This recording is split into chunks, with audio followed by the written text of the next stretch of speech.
Good morning, everyone. Thank you for being here on a Sunday morning at this time. And I want to also quickly, if I may, thank the people up here on the stage with me, Steve and Blair, you've heard about, who made this possible and have given me, with my grey hair and late in life, a newfound interest that is just phenomenal. I want to thank Sandy, who has been one of our major supporters and has made possible the multidisciplinary clinic that I in particular feel absolutely proud of. And Eileen, I thank you for putting up with me and letting me go first. Okay. And I could go on, but I think we need to do some talking. So, what my intention today is to talk about wheat, how wheat has sort of come into our lives. And when I say our lives, I mean mankind's lives, and the diversity of problems that it has and has not caused. So you see the title that I've changed to is Wheat's Assault on the Intestine, What's Fact, What's Fad, What's Fantasy, and all are involved. Okay, so next slide maybe. My goal then is to review the emergence of wheat in our world, describe its particular cellular and chemical interaction with the body as best I can, because through the chemistry of its interaction, we have now phenomenal opportunity to diagnose, opportunity ultimately to treat, and there's lots more that's going to come. And I also want to dwell a little on where fact and fantasy interact. So let's start with the evolving presence of man. So man has been around for quite a while. You know, this guy wasn't dreaming about a good breakfast. It was going to be many, many years before it was going to be possible. But ultimately, you know, sort of 100,000 years ago, Homo sapiens comes onto the scene.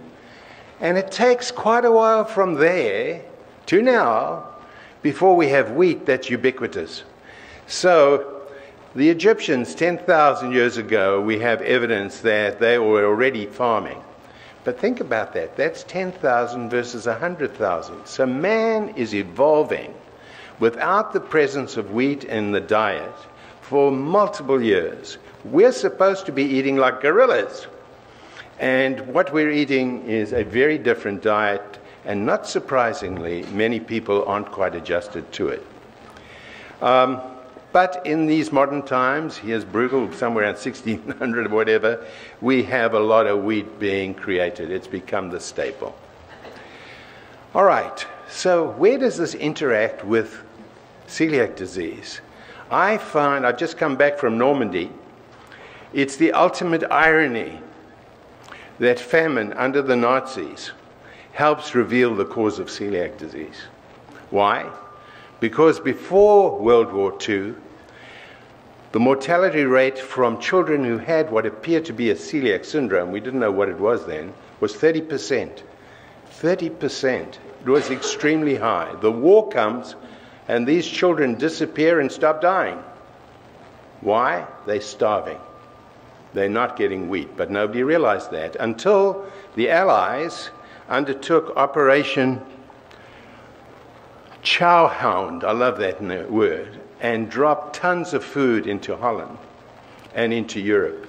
And lo and behold, the disease reappears. And it took until the 1950s when Dr. Dyke then suddenly says, wow, what was it? And strikes on the idea that it could be wheat. And by taking wheat out of the diet, we now have a revelation of what's going on. We know who the culprit is. And if we can take care of this dude, we've got it under control. So, moving on from there. Defining the intestinal pathology, how would we then get to understand celiac disease? You could only begin to understand it when you could sample the duodenum. And it took some leaders, Dr. Shiner, who used a device to suck the lining, and this guy Cosby, who was in the military and designed this amazing little capsule, and that's the one I used, okay, which was at the end of a long thin tube, and you could thread it down the intestine of a child into the duodenum, suck on this thing, and it took a good bite out of the wall. Thank goodness we couldn't see what we'd done. And we would haul it back up, and we got beautiful biopsies. They were large, we could orient them, and we could tell this is celiac disease. But we had no serology. So we had to do a biopsy, in a suspected case, see the flat mucosa. But the trouble is, there are many causes of a flat mucosa. 15 of them are listed over here. So just finding a flat mucosa wasn't enough. You had to give wheat back to that patient. You first, take wheat out of the diet, biopsy them, prove that things got better, and then give it back to them, go in the third time and prove it got worse. And then you knew you weren't part of all of these things. But we forget that list. And when we talk about biopsies as a gold standard, I think we make a serious mistake. At best, it's copper.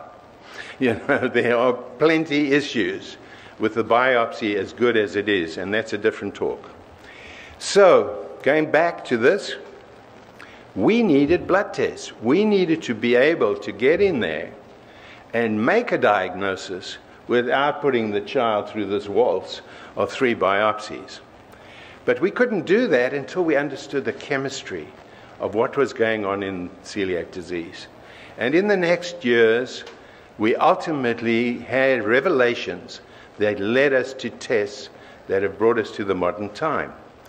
So what do these look like? Well, firstly, and I'm very proud, excuse me for bragging, but in 1970s, I published in Gastroenterology a paper that looked at the interaction of viruses and the intestine as an example of how the body responds to intestinal injury.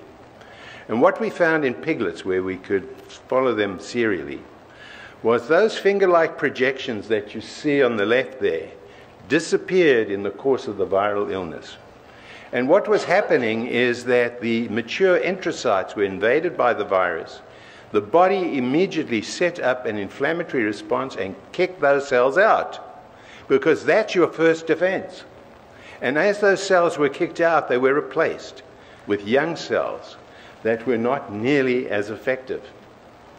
And once the virus was cleared, that part of the intestine actually went on with diarrhea until you recovered. We have now shown that in celiac disease, there are viruses, notably the reoviruses, that have sequences that look very much like gluten. And it's not surprising that the body makes that mistake, that it sees this invader as a virus and sets up a similar response and kicks these cells out. So let's look at it a little further.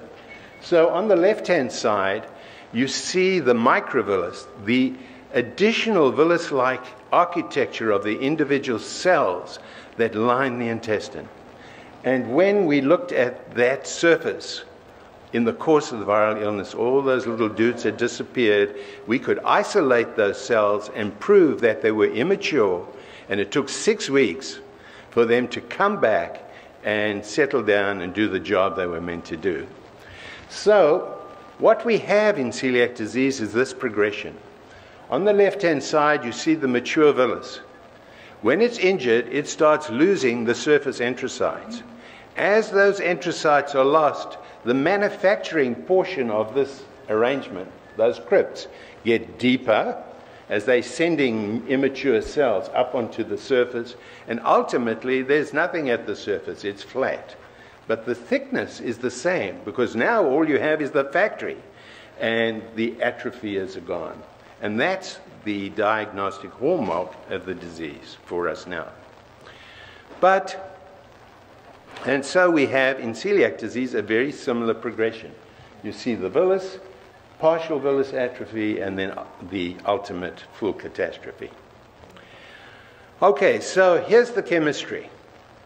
Now, I've got to tell you guys, every time I look at this slide, it gave me indigestion because it's impossible to understand.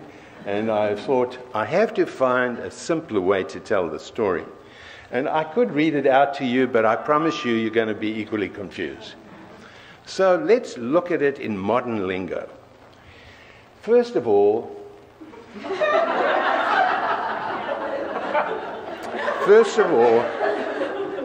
you need a wall in the intestine. The wall are the enterocytes, that lining surface. And guess what? It's been built. Okay, it's there. So here's the wall. I'm enjoying this. Okay, so here's the wall, and there's legal entry. It's encouraged. We have to take food into the body, and there are channels set up that allow for this to occur. And on the top, and Eileen's going to tell you about it, is a mucus mess that sort of sits there, a blanket on top of the wall, and all the bacteria settle in there and do wonderful things that she's going to explain to you. Okay, and underneath the wall is the guard.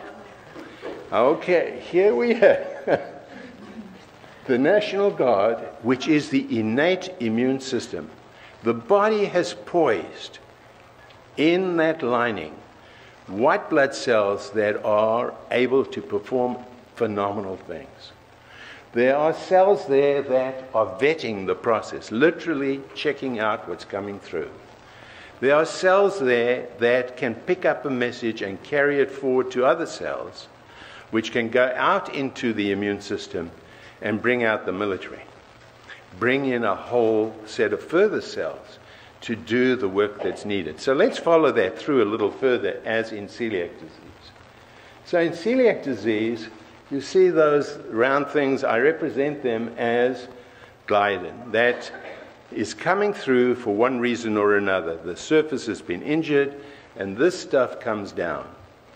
Well, the tolerance is eliminated. Those soldiers are kicked out. And instead now we set up to have a reaction. To have a reaction, the tissue transglutaminase, that red thing, globs onto the gliadin and deaminates it, changes it. And you see it comes out like a little purple blob over there. Now, that has to be handed down to the next lot of the military or the defense. And so, this dude over there, you see him slipping it over to the guy next door. But he can only do that if he has in his hands the mechanism set up by the genes that allow for this to occur. And those two genes are DQ8 and DQ2. If he doesn't have those genes, this can't happen.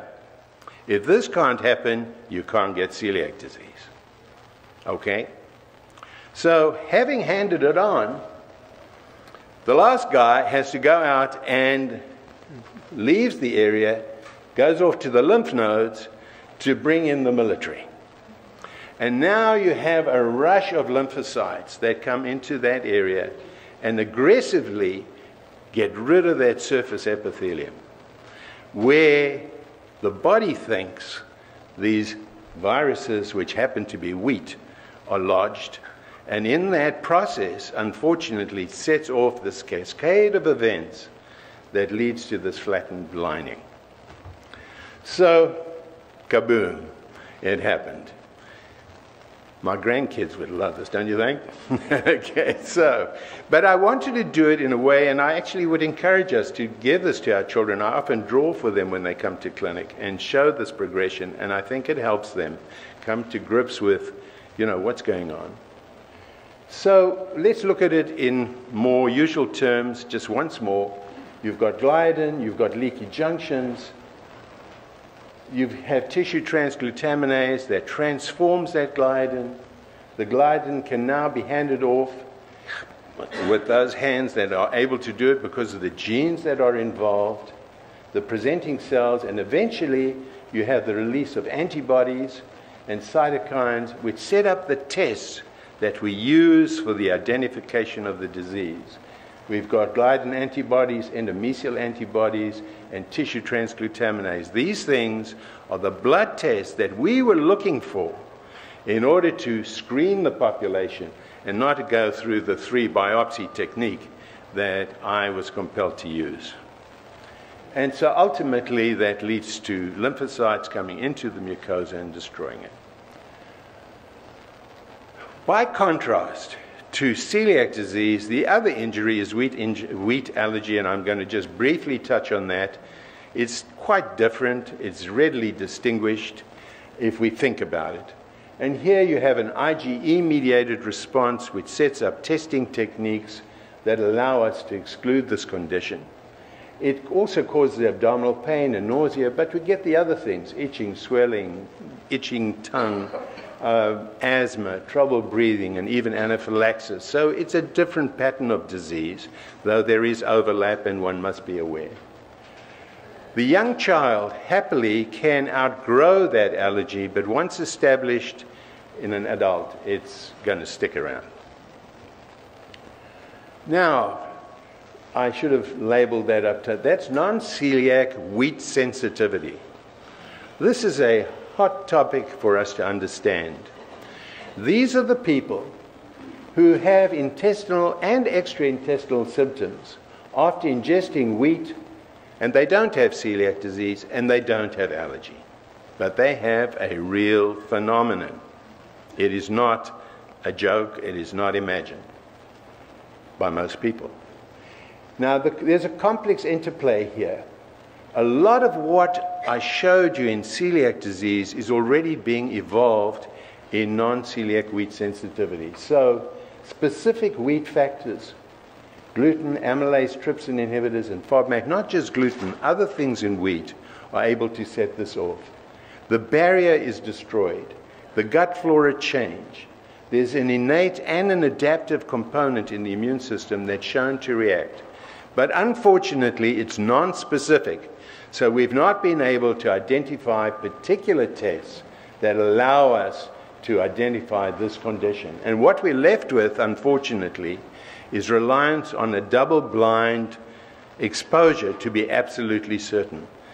Few people want to go through this, but this is what it takes. That you have to take wheat or not take wheat, not know if you're getting one or the other, do it in a very organized fashion, and show that these symptoms recur. Now, confusing in this discussion is also irritable bowel syndrome, because many of the gastrointestinal features of the non-celiac wheat sensitivity are seen in irritable bowel. By definition, irritable bowel is a condition in which the symptoms are confined to the intestine. There is a lot of overlap in the intestinal symptoms themselves. We understand irritable bowel differently now. We used to think it was, an emotional thing. People were upset they got an irritable bowel. We've gotten a little wiser, a lot wiser, and I think we now talk about visceral hyperalgesia, recognizing that in irritable bowel, probably there's been an injury to the bowel in a vulnerable person. They recover fully. When we do the test, they're all negative. It's frustrating. And they've got heightened sensitivity. The nerves that were nudged at the time of their injury remain sensitive, and under conditions that are virtually normal, transmit impulses that allow for the generation of pain. So that's a very different sort of condition, but clinically confusing. I don't want to go through this in great detail, but very quickly, you can see the incidence is different, the pathogenesis, there's overlap. There's GI symptoms in IBS, there's more in the other two. There are no biomarkers for IBS or non-celiac wheat sensitivity, but in celiac disease, we've got those blood tests. The genes are shown to play a role in celiac disease, not in the others. And if we go on, the duodenal biopsies, and this is a hallmark of the first two conditions as opposed to celiac disease. So in many instances, we're still very dependent on the biopsy to sort these things out. The outcomes, and well, the autoimmune issue I think is important to note. There's a low prevalence in IBS and a much higher prevalence in non-celiac wheat sensitivity, and an even higher prevalence with celiac disease. Reduced bone density is an issue. The outcomes in celiac disease, unattended to, left without therapy, unfortunately, over the long haul, we can see some very serious complications. Happily, we don't see those in childhood, almost never. But, of course, we want to diagnose and contain so that it doesn't progress in later years to this outcome. And whereas in celiac disease we can do the tests we've got to do, in the others we've got this double-blind arrangement that we might need. So, moving beyond that, is wheat for everyone? Probably not. And now we've even got the atmosphere and global warming and all sorts of things to think about as we cover the world in wheat. And so let's go beyond that. Autism, just very quickly. This is a good example of how frustrating and confusing this topic is. There are so many patients whose parents are totally convinced that withdrawing gluten has made a significant difference in their lives. And yet, unfortunately, when we look at objective data, and there are not enough of these, in double-blind controlled trials, we cannot demonstrate that this is true. Moreover, even if we look in the urine for products of the immune hormones that are released, that are supposed to happen, we can't find them. So not surprisingly, this is an area of great tension with a lot of people believing it, a lot of people saying it might be true, but we're not ready to use it. And traditional medicine has a high threshold before they will say, we're going to buy it. Which isn't to say we're saying you're wrong. It's saying you haven't got quite to the point where we can buy it. And we need to draw that distinction. I don't believe in the word alternative medicine. There's one medicine, one group that insists on, has a very high bar before they're going to call it a condition, the other with a low bar. It doesn't mean we're always right or they're always right. It should not be set up as an antagonistic arrangement. We've got to use both. And does gluten induce symptoms in healthy volunteers? Well, wheat, having come to us so late in life, or late in man's existence, does it cause problems? Only recently have we got a good controlled trial in which they've taken healthy people and exposed them to wheat and then taken them off wheat without them knowing, and well, guess what? It caused no problems at all. The problem, however, is that when you look at that sort of data, there's a big limitation. Most people who go onto a wheat-free diet do so because they have got symptoms. They're not healthy, so they weren't part of the controlled trial.